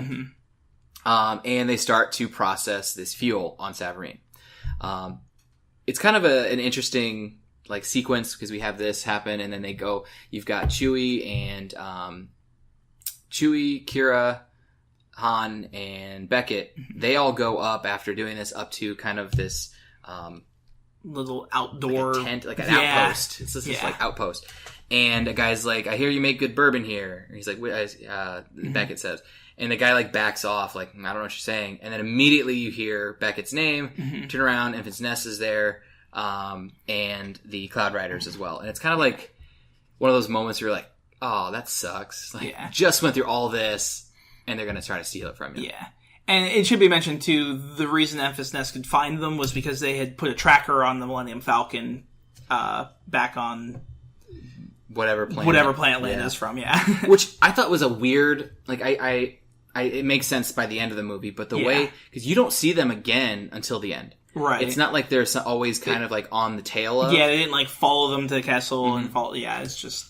But they do get out, and well, I mean, of course, you're not going to follow them into Kessel. Like, right. It makes all sense to me now by the end, but at first it was like, why did we see them do this and then see nothing of them again for a long time? So, but it does come full circle. So they show up, and Han's like, I got this. We've got, you know, with a snap of my fingers, I've got 30 guys on that ship who are going to surround you. Give it up. And immediately the Falcon gets up and bolts. Like, it just, Lando is done. He doesn't even wait for his cut. Which I thought was weird because it's like, what was the point of going through all this unless he saw them and he's like, they're going to die. I just want to get out of here. It's possible too. You know, he's lost L3. He's lost most of his ship. Yeah. He's probably like, you know, this is not worth it at this point. He leaves, which that was a kind of funny moment. Han backs up and he's like, all right, go ahead, Beckett. That didn't work. Do the thing you were going to do. Yeah. And he basically just says, like, you know, like, you guys are just pirates. Like, why are you doing this? And Enfys Nest takes off her helmet, and it's like this kid. It's like an 18-year-old, 16-year-old girl. Looked like Brave. Yeah, yeah. And I was, okay, here's what I thought. She said something about, like, my father and mother, this. I thought it was Val and Beckett's kid for a split second. Oh. Because she looked like she could be a mixed race child, and I was like, okay, maybe. And she's, like, approaching him, like, one-on-one, like she had something, and it wasn't. But I just was like, the way she approached it and talked about it. So I kind of, I was piecing together something that had nothing to do with this character. But then you start to see all of them take off their helmets, and it's a kind of ragtag group. Yeah. A lot of different races, aliens. Yeah. You've got the now the I don't want to say the longest tenured because Vern Troyer, rest in peace. But you have the guy who has been in like every movie that needs a little person outside of Vern Troyer. Oh, yeah. He's one of the people. Mm-hmm. He's in he was in Harry Potter. I can't remember his Flitwick name. And I don't remember his name either.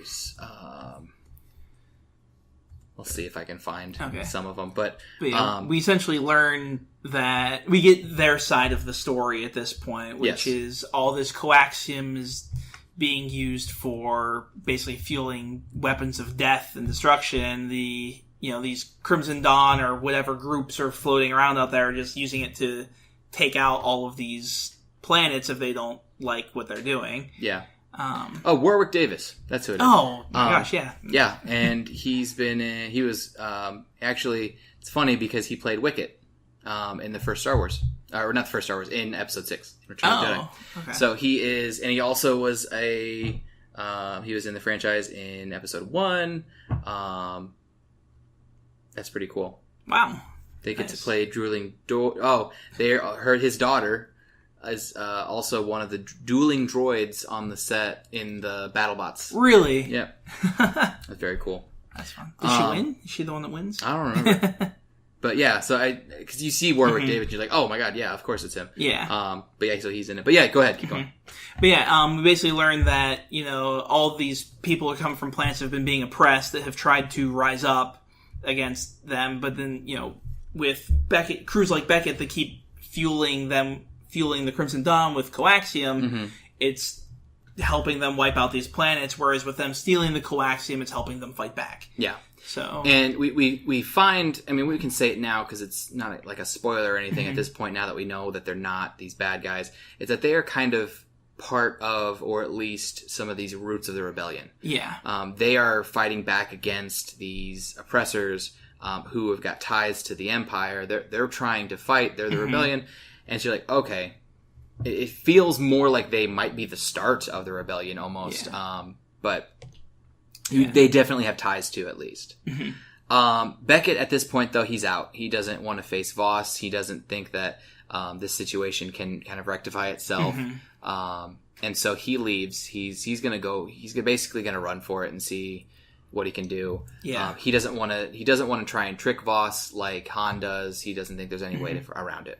Yeah, even with Han's amazing plan that he shared with Beckett. Yeah. I was like, oh, yeah. Like, nope, not going to do it. So Han's plan is to trick Voss. We don't get the plan until as it unfolds. But I think that it's very Han as we go through. It's interesting because everything is not what it seems.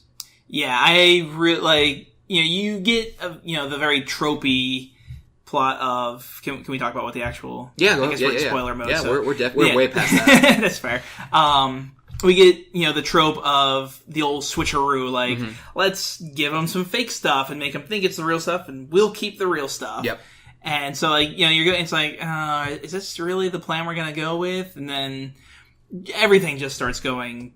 Like Beckett shows back up, and then Beckett's betraying them. It's like, whoa, didn't see that. It's like, yeah, that's not real coaxium. And then you find out, oh, it is the real coaxium. Yeah. It's like, oh, we did like a. Oh man! There's switcheroos with the Cloud Riders are just the people, the Savarine people, and then you basically have all the Cloud Riders come in after the fact to kill all of Voss's army, all his men. So now he doesn't have anybody, and very quickly Beckett's like he kills the 2 or 3 guards that are in the room with Voss, and he's like, I'm thinking, and I've always liked to be the only one holding a gun when I'm doing that, which I'm like. That's a really good line. Like that makes a whole lot of sense, especially in a situation like this. So then you have a guy with one gun who he tells Chewbacca to pick up the coaxium. He's like, "You're going to come with me," and he's basically holding Chewie hostage. And as soon as the door shuts, then you've got 3 people in the room. You've got Kira, Han, and Voss. All without a weapon, and they all run to get a weapon because they're like, okay, now we are all without a weapon in the room, and we want to be that one person. Yeah, and you get a pretty cool fight. It's not very long, but you get a pretty strong fight between Han and Voss, and little bits of Kira trying to figure out what she wants to do. Yeah, which side she's on, because it's been hinted at multiple times through the whole movie that Kira is not who she seems, and maybe she's got stronger ties to Voss than she does to Han. And it seems like all of a sudden Han's got the upper hand, and then Kira comes in and protects Voss. She steps in. I don't remember what she does specifically, but I know she trips up or prevents Han from hurting or harming Voss, because he's got an upper hand at one point. And you see something to me that reminded me way too much of Last Jedi, where you have like Snoke behind Kylo saying, you know, like he's going to do what he has to do. Yeah. Voss is behind Kira saying she's going to do what she has to do, and she turns around and kills him. Yeah. And I was like, yeah, that was almost the exact same thing. You just flip all of the genders, well, except for Snoke, who's I don't know what Snoke is. Call him genderless. We're just gonna say, and it just felt like you knew what was going to happen before it happened, at least in that moment, because clearly Han does not die. He's in a lot more movies. Unless it was like one of these alternate universe movies, and then like it wasn't the real Han story. Yeah, we're gonna get the real Solo in December. There you go. Oh man. But yeah, it's kind of a weird moment. But Voss is dead. Kira kills him with one of the daggers, right? Yeah, with his own weapon. Yep. Yeah, and it was she grabs one of them because he had been disarmed. Yeah, and very accurately described earlier on the podcast. So. Yeah. But yeah, it was. I think that it was kind of a slightly anticlimactic end to this Crimson. Well, it's not an end, we find out, but at least to this Voss, because again, like Snoke, you felt like Dryden Voss was going to be a bigger player. Like he had more to give to this, and now he's gone. And you're like, you don't really know anything about him. You just kind of know that he was in charge of this aspect of the Crimson Dawn, and And I don't know. I kind of get disappointed when Star Wars does this a lot, where they give us these really cool villains without any way to invest in them. Yep. The only one we've had any investment is the Emperor and Vader.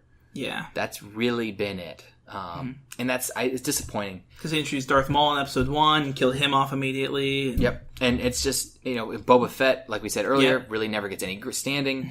Grievous, who I thought could have been a really cool villain. Yeah. You get maybe half an episode out of him. It's just... I understand the concept that there's this higher power than that is the villain. But you gotta have, they can't just be like boss fights. It can't just be like, beat this one, never see him again. So I was a little disappointed there.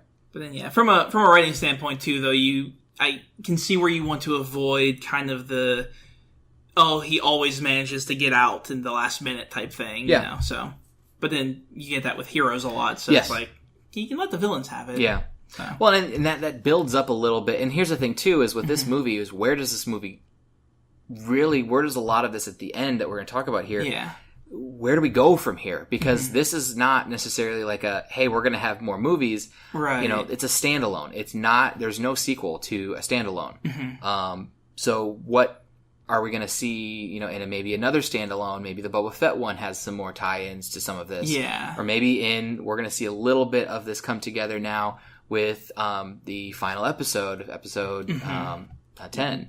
What are we going 9? to... Or 9, yes. Like 10. But, and then we also... Here's the thing, too, is we have another 3 from Rian Johnson, who he's going to have a trilogy to work with that has nothing to do with anything that we're getting. So that's already been announced. Okay. There's, you're going to have... there's all these different things, too, now. Disney's, with their streaming access, are going to do a bunch of Star Wars TV shows. So now it's like, all right, so some of this maybe is going to play into that, hopefully. I don't want them to leave some of these unanswered questions, or at least open plot points, completely open. Are we getting too much Star Wars? Is there a point where we're just going to be done with it, or... Oh, man, that's a good question. Yeah, I think that, to me, that almost fits into the idea of are we getting too much Marvel? Yeah. Because now you've got Runaways on Hulu, you got Cloak and Dagger coming out on Freeform or something, and no one has that. Yeah. Like, you've got that, you've got Agents of S.H.I.E.L.D., you've got all the movies, and, like, even me, a diehard Marvel fan, I don't watch it all. Yeah. I don't even try to. So maybe we are getting a little too much. I very much love the standalones. I think those are cool to kind of fill in some gaps. Yeah, I am a little worried though that we're going to be getting what Disney's going to do with their streaming service, and how much are they going to bring in. We'll see. That could be concerning, but time will tell. As long as it's done well, I'm okay with it. But I don't know. I don't think any single thing that's come out Star Wars has been poor, like at least since Disney took over. Right. But we are getting kind of the same overhaul of things. We're getting a little, maybe too much exposure. So Beckett has taken. We'll get back to it. Beckett, sorry. It's fine. He takes Chewie. He takes him hostage. Leaves with the coaxium. Kira urges Han to go save Chewie. Says that I will be right behind you. I need to take care of. I don't know if she says, I need to contact or I need to... I have to do something in the main office of this villain. And you're like, okay. And you definitely know they're never going to see each other again because they have this, back and forth where as the door is shutting, she's looking at him and you're like, oh, that's it. She's not coming back.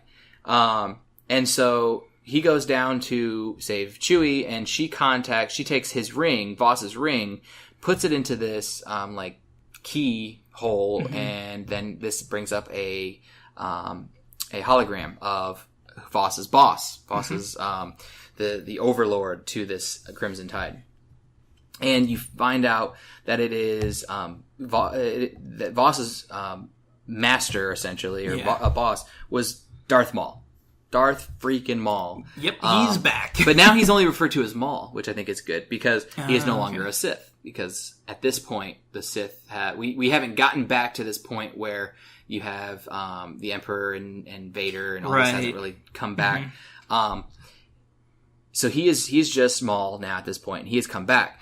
So which makes everything that has happened in Clone Wars and Rebels and all these, which we kind of knew were canon, but we hadn't seen anything with Maul since. Since then, it makes that canon now, which is really, really awesome.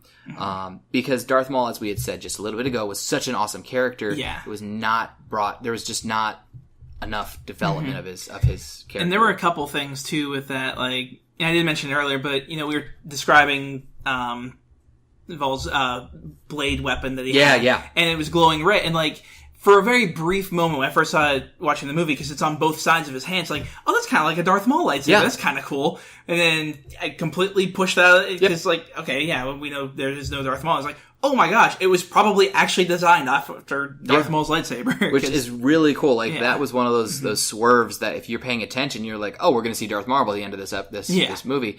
But you're like, well, of course we're not, because he's dead. And, it's just, we're not going to go there. But so Kira assumes the head of the Crimson Dawn, and she's going to meet with Maul, and basically those two are now going to take over the Crimson Dawn, continue the Crimson Dawn, and she leaves Han there by himself. Han catches up to Beckett. Beckett's kind of talking to him, saying, you know you're not going to get out of this, and blah, blah, blah, and very quickly Han just shoots him. And I love that because Beckett even says, you did the right thing because I was going to shoot you. Another instance of Han shooting first. I'm sure that was everybody's thought the second that I was yes, Han shot first again. I love it. I think it's so funny.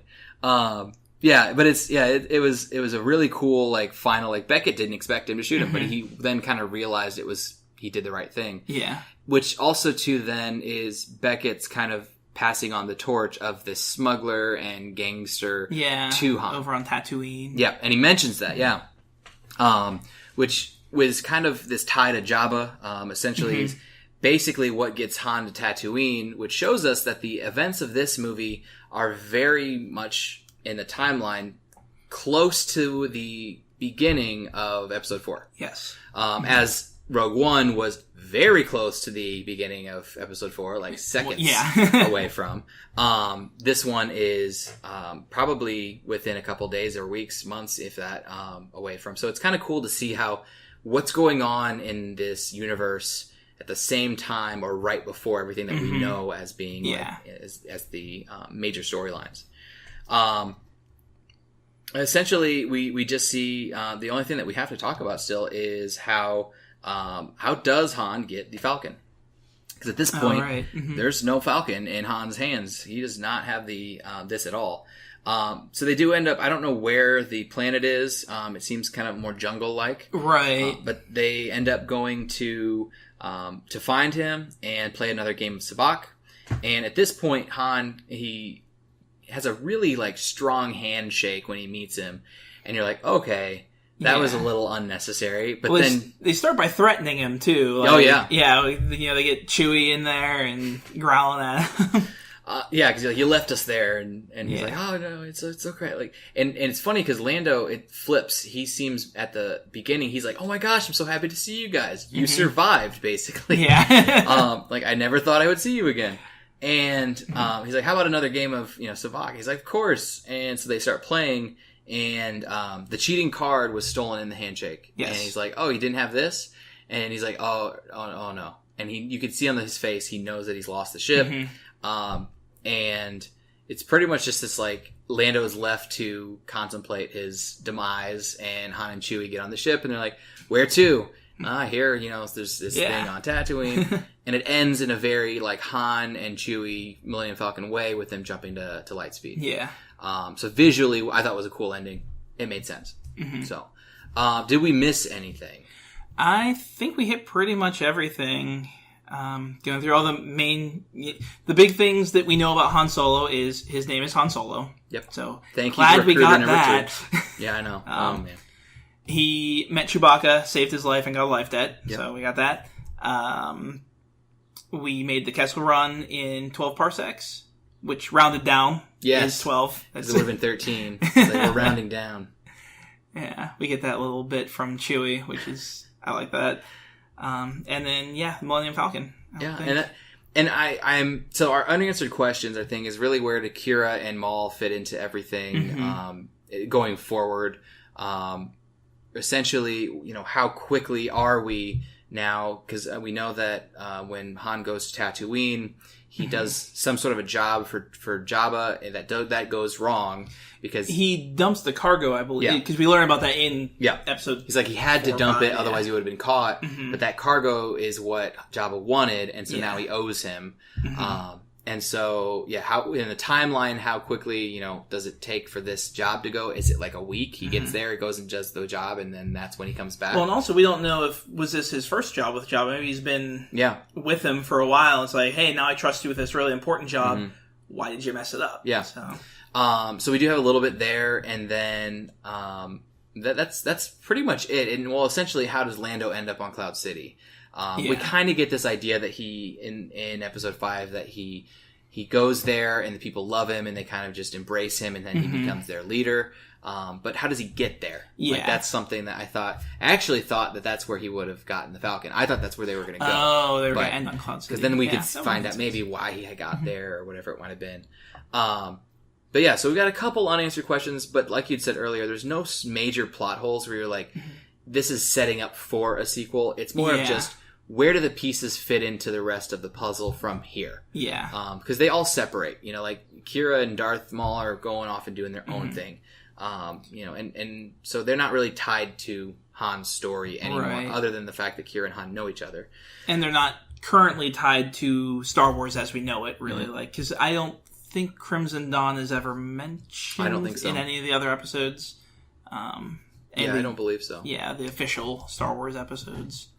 Where does this one rank where does Solo rank in your current, what are we at? 8, 9, 10 movies? Ooh, man. I'd rather have to think about that one. Probably